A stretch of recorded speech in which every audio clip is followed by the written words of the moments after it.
Hello viewers, আসসালামু আলাইকুম। সবাই কেমন আছেন? আশা করছি সবাই ভালো আছেন। আমিও আলহামদুলিল্লাহ অনেক ভালো আছি। চলে আসলাম নতুন আরেকটি ভিডিও নিয়ে। তো আজকে আমি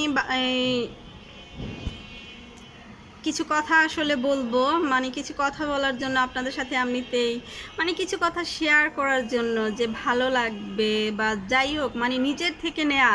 আমি আসলে আর যে নীরব ভাইয়ার অনেক কিছু শুনি, যেগুলো আসলে আমাকে মানে অনেক কিছু শিখিয়েছে, মানে অনেক কিছু মানে বুঝতে শিখিয়েছে।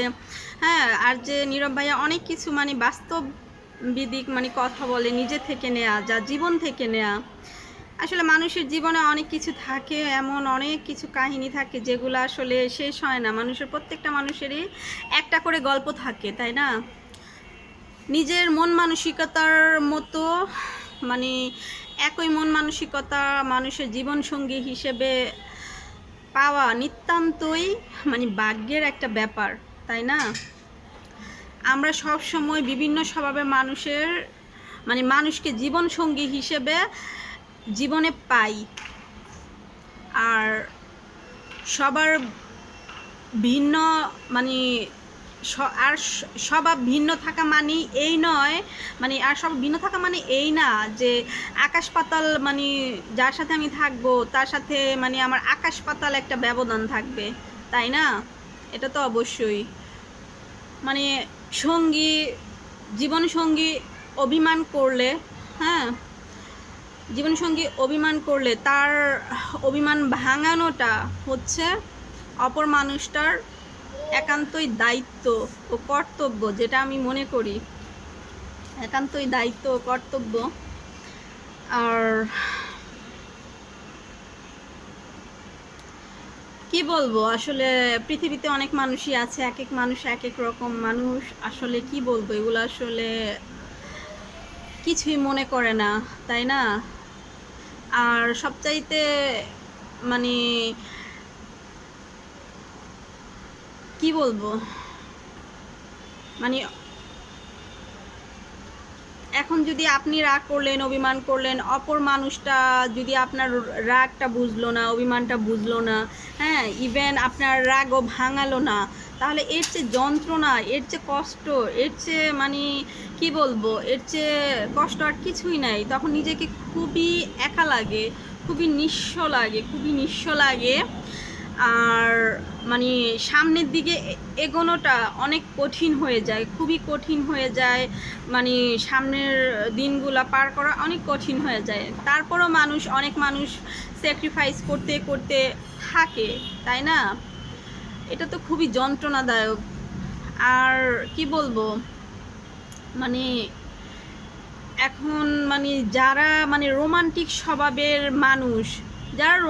স্বভাবের মানুষ তাদের কপালে বেশিরভাগই বেরসিক টাইপের স্বভাবের জীবনসঙ্গী জোটে। আচ্ছা বলেন তো, মানে কি বলবো, এই সঙ্গীর জন্য যদি একটু রোমান্টিক হতে হয়, হ্যাঁ, তবে ক্ষতিটা কি, তাই না? ক্ষতিটা কি তাতে? এতে তো আপনি খারাপ হয়ে গেলেন না, এটা আপনার লাইফ পার্টনার, তাই না? হ্যাঁ, আর নিজের জীবনসঙ্গীর জন্য একটু রোমান্টিক হওয়া এটা খারাপ কিছু না। আপনি একসাথে থাকতেছেন একই ছাদের নিচে, হ্যাঁ, কথা বলতে পারতেছেন না, সারাদিন কি করলেন না করলেন তার সাথে বলবেন পাশের মানুষটার সাথে, অথচ সে মানে আপনার কথার কোনো গুরুত্বই দিচ্ছে না, হ্যাঁ, আপনার কোনো কথা শুনতেই চাচ্ছেন, আপনি কি বলছেন না বলছেন তার মাথা মানে সে খুবই ডিস্টার্ব ফিল করতেছে। তাহলে আপনি এরকম একটা জীবন মানুষের সাথে থাকা মানে একটা নরকের সমান।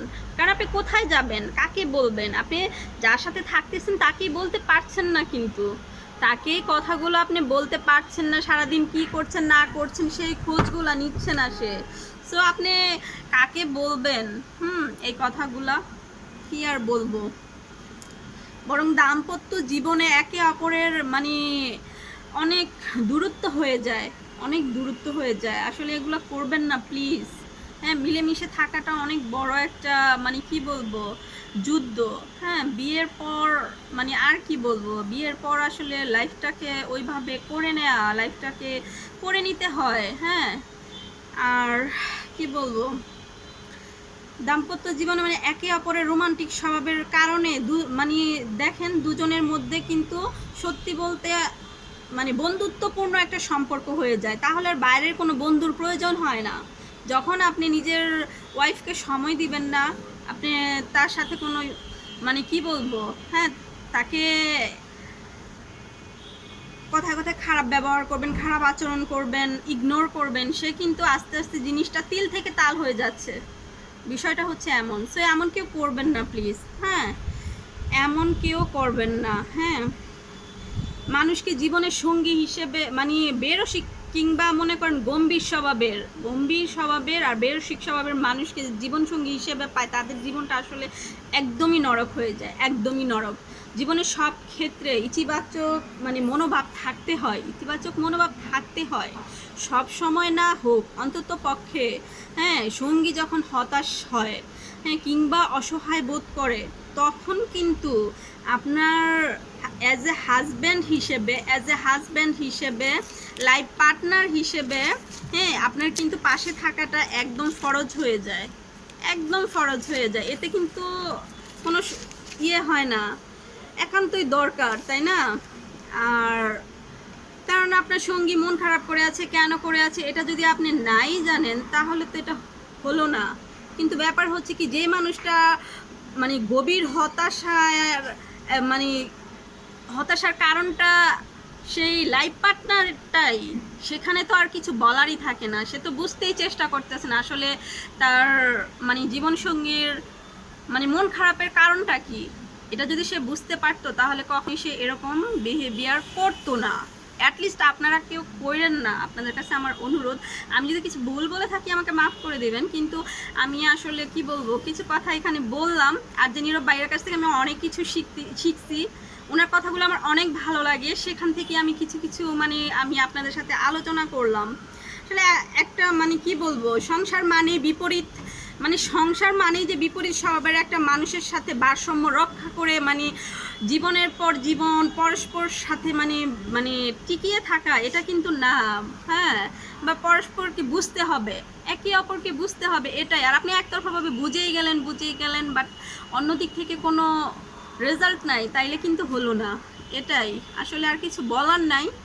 আর কি বলবো, মানে জীবনসঙ্গী যদি মানে একদমই অন্যরকম মেন্টালিটি থাকে, সেখানে আসলে নিজেকে মানিয়ে নেওয়া খুবই কষ্টের কি বলবো, এর চেয়ে কষ্ট তো আর হয়ই না, সেটা আসলে বলার কোনো মানে রাখে না। আর পরিশেষে এতটুকু বলবো, মানে হাজব্যান্ড ওয়াইফ যারাই আছেন না কেন, অ্যাটলিস্ট বিশেষ করে হাজব্যান্ড আপনার ওয়াইফ সারাদিন কি করলো না করলো এগুলোর খেয়াল রাখবেন। তারপর বাসায় এসে তার সাথে কথা বলার চেষ্টা করবেন, যেহেতু অবশ্যই সবাই কাজ করে, কাজে ব্যস্ত থাকে, তো আপনাদের অবশ্যই দায়িত্ব বাসায় ফিরে সে কি করলো সারাদিন না করলো। কেউ তো সেদেই বলে, আর হয়তো বা যদি নাও বলে থাকে তো আপনি সেদের জিজ্ঞেস করবেন সারাদিন কি করলো না করলো, খোঁজ খবর নিবেন, কি খেয়েছে না খেয়েছে, শরীরটা কেমন। এতেই সম্পর্কটা ভালো হয়, মিষ্টি হয়, মধুর হয় এবং অনেক দিন টিকে থাকে। তো একটা সম্পর্কের ফাটল মূলত এসব কারণেই হয়। আস্তে আস্তে মানে একটা সম্পর্কের আপনার কোনো মানেই নাই। আপনি একজন মানুষের সাথে 2 বছর 3 বছর 5 বছর 10 বছর মানে কাটিয়েই যাচ্ছেন, কিন্তু সেই মানুষটা আপনাকে বুঝতেই পারছে না। এটা আসলে কেমন হয়ে গেল না বিষয়টা, খুবই একটা বাজে বিষয়। এসব কারণে এখন অনেক মানে কি বলবো, ডিভোর্সের মানে অনেক এখন এসব মানে ডিভোর্স মানে কি যে হারে ডিভোর্সের সংখ্যা বেড়েছে, এটা বলে মানে বোঝানো যাবে না। একাকিত্ব কি জিনিস, কিন্তু মানে সব দোষ পড়ে সেই মেয়েদের উপরে। কেন ভাই, মেয়েদের উপরে সব দোষ পড়বে কেন? ছেলেরা তো আর দুধে দেওয়া তুলসী না, সবাই খারাপ হয় না, আবার সবাই ভালো হয় না। আমি সবার পক্ষে বলছি না, কিছু ভালো মন্দ মিলেই আমাদের দুনিয়া, ভালো মন্দ মিলেই আমাদের পরিবেশ, তাই না? আমরা তো সমাজেই বসবাস করি, সমাজের বাইরে আমরা কেউ না। সো মানে কি বলবো, আসলে আমি অনেক কিছু আজকে বলতে ইচ্ছে করলো। সবসময় এসব ব্যাপারে তো আসলে বলি না। তো যাই হোক, সবার যদি ভালো লেগে থাকে অবশ্যই আমার ভিডিওটি লাইক কমেন্ট শেয়ার করবেন। আর কাছে দূরে যেখানে আছেন আমার জন্য দোয়া করবেন, আমার পাশে থাকবেন। আমার ইচ্ছে হলো আজকে আপনাদের সাথে এমনিতে এসব গল্প করার, বাসায় আছি তাই ভাবলাম একটু বারান্দায় বসে বসে গল্প করি, তাই বারান্দায় বসে বসে আপনাদের সাথে শেয়ার করলাম। আশা করছি সবার ভালো থাকবেন, যারা নতুন আছেন অবশ্যই সাবস্ক্রাইব করে পাশে থাকবেন। আজকের ভিডিওটি এ পর্যন্তই, আল্লাহ হাফিজ। আর কেউ ভুল ত্রুটি মানে যদি আমি করেই থাকি বা কিছু বলে থাকি, অবশ্যই সবাই আমাকে মানে ক্ষমার দৃষ্টিতে দেখবেন, মাফ করবেন, সরি। আর এই তো আমার মনে হলো আমি তাই বললাম। বিষয়গুলো কিন্তু অনেক মানে মানুষ ছোট মনে করে, বাট ছোট থেকে কিন্তু আস্তে আস্তে বিষয়গুলো অনেক বড় হয়। সো যাই হোক, বিষয়টা এটা না, আমি ভিডিওটা আর বাড়াবো না। সবাই ভালো থাকুন, আজকে ভিডিওটি এ পর্যন্তই। আল্লাহ হাফেজ, আসসালামু আলাইকুম।